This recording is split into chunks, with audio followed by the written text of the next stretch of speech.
Have you ever wondered why she gave her body to him within hours, but made you wait for months, only to walk away? It was never about timing, never about respect, and definitely not about morals. It was about how she instantly categorized you. You didn't lose because you were a bad man. You lost because you were predictable. She didn't need time to think about it. She knew in the first 10 seconds. And the truth is, you were never in the category you thought you were in. Not because you said something wrong, but because your energy told her everything. You're not here to feel better. You're here to see clearly. And once you do, you will never look at rejection the same way again. Number 1.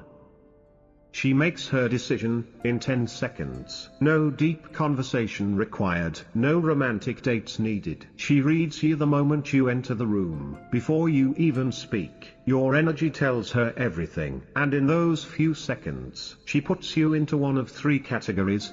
Fun, the man she sleeps with when she wants to feel something. Provider, the man she uses for comfort, validation, or help. Friend zone, the one who never triggered a single spark, and never will. Here's the mistake. You think effort moves you up the ladder. It doesn't. You were never climbing anything. You were already sorted. And once she files you in the wrong box, you become background noise. Number 2.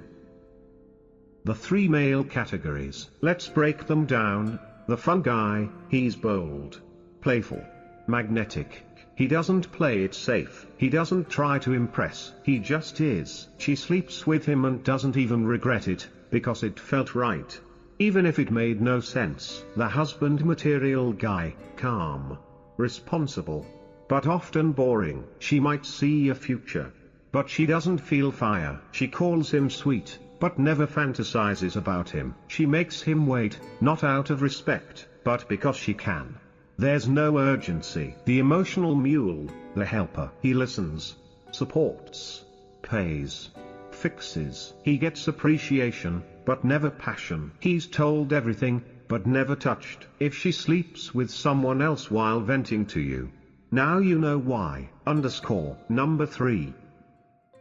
Sexual chemistry versus emotional safety. Lust doesn't need permission. It doesn't care about dating rules. It doesn't ask for credentials. If she feels it, she acts. If she doesn't, no amount of proving yourself will change that. The men she sleeps with early never beg. They never perform. They just walk in. And her body says yes, before her mind even starts to analyze it. Meanwhile, you show up emotionally safe, but sexually invisible. You're doing everything right, but she feels nothing, because desire is not earned, it's ignited. Number 4. Why the nice guy gets used, ignored, and left dry. He doesn't fail because he's nice. He fails because he's needy. He offers value no one asked for. He texts first, then texts again, then again. He blames her for being ungrateful, but she never asked for any of it. She didn't ignore your kindness. She ignored the neediness dressed as kindness. You weren't used. You were unwanted. But you kept giving. So she took, and she told herself, he's just a friend. But friends don't pay bills. Friends don't worship your Instagram. And friends don't stick around after being ghosted for months. If you stayed, you weren't her friend. You were her emotional safety net. And she never respected you for it. Number 5. The real filter, not money, but presence. You think it's about money, about height, perfect texting, but she doesn't remember your income. She remembers your impact. The men she picks fast, they make her nervous. They speak with tension. They break patterns. They move with calm certainty. They're not always the best looking, but they're unshakable. She can't read them, and because she can't decode them, she obsesses over them. Mystery builds tension. Tension builds curiosity. Curiosity pulls her in. While you explain your hobbies, he leans in, says nothing, and she feels it in her spine. Number 6.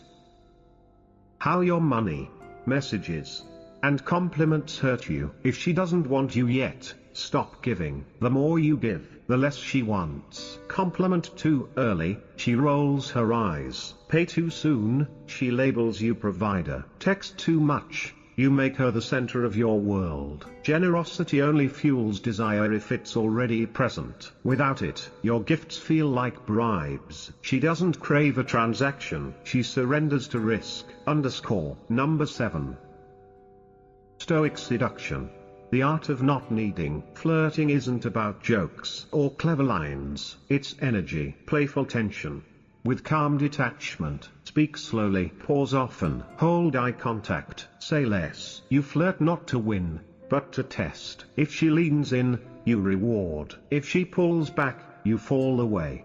Without a word, you don't prove value. You become a mystery. And when she can't figure you out, desire kicks in, because we chase what we can't predict. Number 8.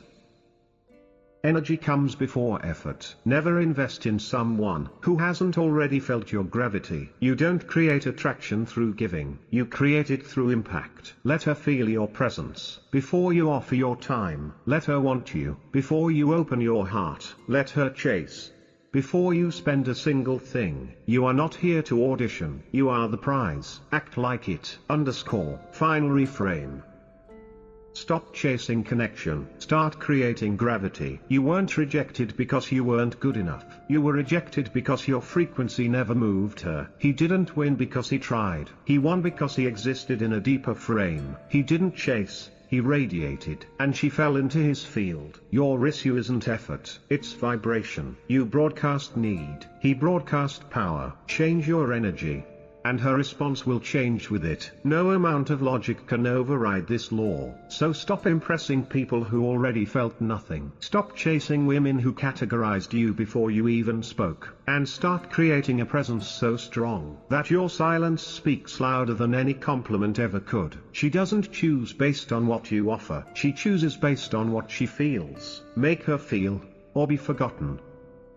If this message hit you hard, then it was meant for you. Like this video to help it reach more men who need to hear it. Share it with that one guy still trying to be the nice guy she never wanted. Comment below, which category did you realize you've been in?